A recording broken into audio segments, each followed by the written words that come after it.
世贸银行就是要提供经济弱势，或者是拄到经济困难时有物资通应急，对处伫政府甲民间的协力，全联庆祥基金会106年到今，捐赠予台南的物资已经超过322万。19号应该捐一批超过172万的营养品甲民生用品，由市长黄伟哲代表接收，感谢因回馈社会心意。它里面有小孩子，他兑换奶粉、尿布；有的家里面有老人家，他要兑换老人家的这个膳食补充的东西；有的家里面有需要不同的物资，那用这个点数去扣，这样就能确保这个物资他们得到这个社会福利是去购买物资。但是这个物资需要钱买，那就谢谢全联帮忙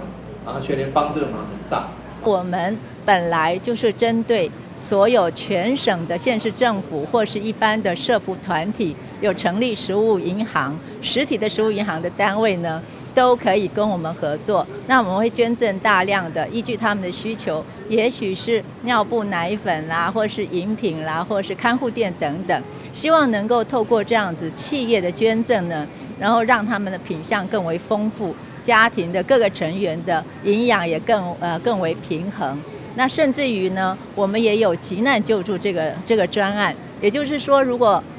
一般的民众家里有变故的话，他可以到全联福利中心来直接去求助。为了市长伫全联庆祥基金会执行长陪同，嘛甲几位接受爱心银行服务的杨女士做伙采买。根据了解，杨女士因为只靠资源回收，独立采用囝儿经济便当，伫社工的协助，以将为实际需求提供相对的点数，来兑换所需要物资，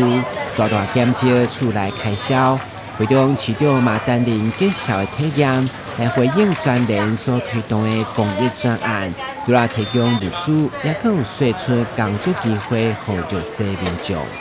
全联另外呢，有提供相当多的短期体验的一个工作，这些工作呢是让我们台南市的弱势居民跟身心障碍者呢来进来全联这边来做工作。那今天呢也特别设计了一个体验活动，未来呢如果我们的